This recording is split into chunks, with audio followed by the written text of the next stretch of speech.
guys, welcome back to my YouTube channel. I'm Charlotte, and today's YouTube video is a monthly reading wrap up to the month of September. I had a really good reading month in September, which is really interesting because I'm also a full-time student, but we made it work. I also listened to a lot of audiobooks, so September was kind of the month of audiobooks because I do have like an hour travel each way to and from campus to where I live, because I live off campus. So that's kind of like how we got a lot of this month's reading done. But let's go through all the books I read in September, because there were a few really good ones and there were a few not so good ones, and I apparently don't know my phone's password like at all.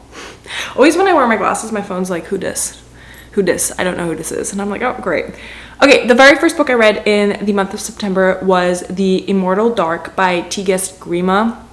Now, this book was recommended to me by my friend Amanda. She is on TikTok and she's also on Instagram, and she's the sweetest person ever. But she was like raving about this, and I was like, in Amanda we trust. And I read it and I actually really enjoyed it. However, I think it was because I was listening to it as an audiobook. Sometimes I was like, wait, what? Like I would walk, a car would drive past, and I wouldn't hear like two words, and suddenly I'm like, wait, what is happening? Basically, this follows a girl who killed someone, and her only way out is to go to this academy where she's also looking for her sister, and she thinks that they play a role in her sister's disappearance. It deals with vampires, and it's basically in this world where vampires can't just feed on anybody. They have to like feed on like a select few that are like assigned to their family, and she basically is convinced that this one guy is basically the reason her sister has disappeared, and she has to live with him. It's a whole thing. Very, very interesting. That's kind of all I would say to that. It's very interesting, but definitely I think if you read it, you might have a leg up on me, because I was a bit confused every now and then. The next book I read was The Alpha's Rejected Mate by Kate C. Wells. Was it The Tyrant Alphas? Yeah, The Tyrant Alpha's Rejected Mate. I love this book. I generally had such a fun time reading this book. This was like literally a 5-star read for me. It was just so much fun. If you love Bride, I generally think this is great to read after Bride. We have werewolves, we have Rejected Mate, we have a pack. It's so much fun. Like legitimately, I was like kicking and screaming and kicking my legs up. But yeah, this alpha rejects his mate in front of everybody because she's weaker, and he's like, yo, no, we're not mated. And then she gets her mating bond removed, and he's like, wait a minute. And it's kind of goes from there. I loved it. I thought it was a lot of fun. The next book I read was The Nightingale by Christine Hanna. Now, this book was absolutely phenomenal and absolutely amazing. I'm a big history buff, and I'm half German. So in Germany, in school, you learn a lot about World War II. And also generally, it just really interested me. And I thought this book was amazingly done. You could really tell that the author did a lot of research going into this, and she knew a lot, and it was just so well done. And throughout the whole book, I thought I knew a certain thing, and then at the end of the book, I literally was just crying because I was like, I did not see that coming. I read this as a audiobook, and I also read this with my eyeballs, so kind of like both. It was a great experience. I really, really loved this book. It follows two sisters set in France during World War II, during the Nazi invasion of Paris and of France. And it basically deals with one sister who has a child who just wants to keep her head down and just does not want to be noticed, and her younger sister who's like, I am going to rebel against this. If you don't speak out, silence is complicity. So it was absolutely amazing, and definitely something I think more people should read, because it has a lot of really important messages also for this current day and age. The next book I read was The Heir Apparent Rejected Mate by Casey Wells. This is in the same series as the Tyrant's Alpha's Rejected Mate book. This one wasn't as good. This was like a surprise pregnancy one, and I just didn't love it as much, which is interesting because normally I don't mind that trope at all. But I just didn't connect with these characters as much, and I think I was wanting to like have the exact same feeling that the first book gave me, but this was still really good. If you like surprise pregnancy trope, and if you like werewolves, then I think you'd absolutely love this. This follows a different pack, more like modern pack, so do with that what you will. Same kind of premise. He rejects his mate even though he knows she's his mate. It's a whole thing. I didn't love this one as much, and I kind of did skim this one towards the end, but it was still a decent book. The next book I read was the book of the month for my book club, The Berry Book Club by Charlotte Book Club, and that was The Postscript Murders by Ellie Griffiths. Now, if you're not part of the book club, you definitely should join. I'll have that link below. But this book was phenomenal. I really liked it. This was a classic whodunit with an amazing spin on it. We have a old people's home when one of the people in the old people's home it's like assistant living. It's not like full on like a home, but it's assistant living. She gets murdered, and it seems to just be, she was like in her 90s, and it just seems that she like kind of fell asleep and passed away. But it actually turns out that her caretaker kind of like starts investigating this a bit with the local police and with the woman that passed, her name was Elizabeth, with her friends, and they find out a bunch of things, and they unravel a whole like mystery. Basically, a bunch of authors are being killed off.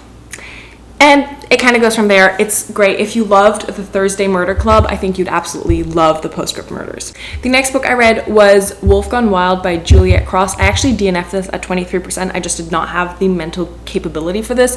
I wanted this to be like a certain book. Like I wanted it to have, like I don't know if you know this, but when you like read a book and you like want the book to be a certain way, and it's obviously not because you didn't write the book, and then you get annoyed that it isn't. I will definitely be coming back to this book, but for that moment in time, I just decided to DNF the book. Basically, we have a wolf that can't shift, and so he seeks out the help of a witch, and the witch is basically she's sworn to like never help wolves because of her sister, and then she decides to help him, and he realizes that the more time he spends with her, the less crazy his like inner wolf is, because he can like talk to his inner wolf, and so it kind of goes from there. So my camera is about to die, so we're gonna quickly charge it and come right back. Okay, I literally just worked on my research paper, and now this is my reward, okay? Because you've now charged a little bit. I'm gonna have to charge you some more, but you're enough charged for me to finish this video. Okay, the next book I read was Wild Card by Elsie Silver. This book was disappointing. It started off strong. We have a boyfriend's dad, okay? So she meets this guy at an airport, and they kind of hit it off. He's a bit older, and then she never hears from him, so she starts dating this younger guy. Turns out at the younger guy's birthday party, she sees the guy she really, really liked at the airport. He's his dad. It's like hidden baby, like he didn't know he had a son, and he's so like trying to reconnect with his son, and then they're like, oh my god, we had great chemistry, now we can't be together, oh my god.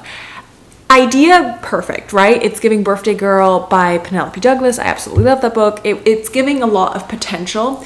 Execution, execution was not great. He punches a wall. He gets so upset he punches a wall. Sorry, you're 40. Anger management, like you need therapy at this point. Like I can't help you. So I know a lot of people really, really love this book. I was like, okay, I get it. And then like there was another situation in the book where this girl like full on diverts like a fire, like there's a fire, and she like full on diverts the like efforts for them to stop the fire because she's stupid. And I was like, girl, you need brain cells, and I can't help you with that. Okay, that was wild. Wow, I was mean. The next book I have is The Night and the Moth by Rachel Gillig. I have heard so much about this book, and I really wanted to read it, so I got it on Audible, and I did my little commute and listen. Fun. I don't think I'm going to continue with the series. I don't think I loved it as much as other people did, but I thought it was fun. We have our main character. She is part of basically a church, okay?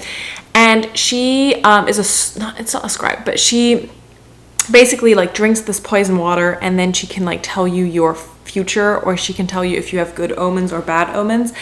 And her her eyes are covered like at all times. Anyways, then the new king comes, and she reads him his fortune, and it's not great. And then weird things start happening with her other like prediction people. They like her sisters, basically they start disappearing, okay? And so then she basically makes like a jailbreak for it, and she escapes with this knight who's part of the king's like entourage, and she kind of joins that entourage, and they kind of go on and they try to figure out like to unravel this like whole system, this like whole, I guess, like religious system that has been set up. It was fun. It was great. I think maybe I wasn't in the like headspace to really enjoy the book, but it was good. It was like a cutesy, it wasn't cutesy, but it was like a was like it was a decent fantasy book. I think I have to read fantasy. I think my thing with fantasy is I have to read it with my eyeballs. I can't listen to it, because then that's when I'm like, the frick is happening? So I think if I read this book, I would probably have a different rating to it. The book I have is Praise by Sarah Kate. We have another boyfriend's dad romance. I don't know what was wrong with me this month. It's not that I did this on purpose. I randomly saw that I had this on my Kindle for like a year. And I was like, I've had this borrowed from Kindle Unlimited for a year. I need to read it. It was fine. Would I recommend it? Not necessarily. Okay, I personally think there are way better books. Just read Birthday Girl. I just really like, if you like that trope, Birthday Girl for me is like the one I would always recommend. I don't love the trope, but this is basically, he works for a spicy club, and a kinky club, I guess, and she basically becomes his secretary. It starts off like completely like she's full on his secretary, and then like obviously she like experiments a bit with him. It was fine. I did skip a bunch. Like I just generally wanted to see like the plot, and I was like, oh, I saw this coming from like so far away, and then I just kind of skipped around a bit.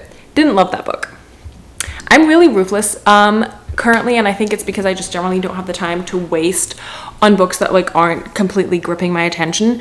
So obviously some of these might be your all-time favorite books, and that is awesome. I absolutely love that for you. For me, it's just like I kind of read in between also like studying and working full-time, so like I read to like relax and calm down, and if a book isn't like grabbing my attention, and if I'd rather do something else, then I usually am like, okay, I have to DNF this and find a book that's like gonna grab my attention, because reading's my hobby, and so like obviously like I want to spend a decent chunk reading. The next book that was a 5-star read for me, we ended the month really strong with 2 5-star reads back to back, was Hot for Slayer by Ellie Hazelwood. This is a Amazon original story. You can read it if you have a Kindle Unlimited subscription, and it is basically, I think it's like 100 pages. I think it's 95 pages. It was so good. Ellie Hazelwood is my all-time favorite author. She can do absolutely no wrong. I would literally read her grocery list. This was awesome. I would love to see this in like a bigger book, and like a thicker book with more plots. Basically, we have a vampire, and we have a vampire slayer, and he stops her from being killed, but then he hits his head and has amnesia, so he can't remember anything. So she basically is like, okay, I can't like leave you out here to rot. So she helps him, kind of takes him back to her place, and like tries to get him to remember again, while also being like, as soon as he remembers, he is going to try to kill me. So it was an awesome book. I absolutely loved it. I loved their banter. I love this couple. I wanted to see way more. I wish this book was like 500 pages long, and I would have had the absolute best time. It was so good. I really, really enjoyed it right after like not reading books that were super gripping to me, like books where I was like, okay, this is annoying me more than I'm enjoying this. It was like a perfect, like, oof, a little like, this is why I love reading, like a little shock to my system, like a little cold water on a really, really hot day. The last and final book that I read was Thrashers by Julie Soto. This book was so good. Let me tell you, oh my god, this is, I think, her very first YA thriller. It is definitely a YA thriller, but it was so good. It had the most amazing the most amazing romance subplot I have ever read. It was so good. We have 5 friends that are like the thrashers of the school. Like they're the cool kids. Everyone wants to be friends with them. Basically, they kind of use you, and then when they no longer need you, they thrash you, meaning they just kind of ignore you. And we have 4 main kids: Zach, Julian, Paige, and Lucy. They're like cute, they're fun, they're cool. And then we have Jody, who's from the wrong side of the tracks. She's from like a poorer neighborhood, and her dad's an alcoholic, and she basically kind of has to deal with that. Her mom passed away years prior, and she was still a little kid, and she's part of this group, but no one really understands why she's part of it. But it's kind of written out of her POV. And then they have another girl that kind of tries to join the group and then ends up committing suicide on prom night. And it basically goes about like how they are suspected for bullying this girl into suicide, but our main girl is like, no, we didn't bully her, like I am part of this group, like we didn't bully her. And then she finds out like a lot more things about like her best friends. It was so good. Like it was so good. It had a little bit of like a spooky undertone, so if you like a good thrillery read with a little bit of a otherworldly touch, I think you'd absolutely love this. I flew through this book. Also, I was low-key paranoid. I was like reading this book and I was like, if a light flickers right now, I'm going to get up and leave. It was so good. Let me know if you've read any of these books and what you've thought of them. I'd love to start a nice and kind conversation in the comments down below. Obviously, if I trash talk a book that you absolutely love, take it with a grain of salt. This is just my opinion, and my opinion changes a bunch. Like if I I'm a mood reader, so if I read a book at a certain time, I'll rate it higher than if maybe I read it when I don't have much of time to like read. It's kind of weird, but I think we all get where I'm coming from. And I'd love to hear your TBR for fall so it can inspire mine, because I have to build my fall TBR because I'm so excited. Fall is my favorite season ever. And if you're now wondering, Charlotte, why are you literally in a summer top when it's October? It is hot as balls out where I live, okay? Like, I walk out and I'm like hit in the face with like a gust of warm freaking air. New York City has not gotten the memo yet that it's fall, so let's hope soon. Thank you so much for watching. If you're new, I would hope you subscribe and that you join me for more fun bookish content. And if you're an oldie but goldie, I love you. Big hugs and kisses. Also, guys, I have really exciting content to come, so stick around. I love you guys.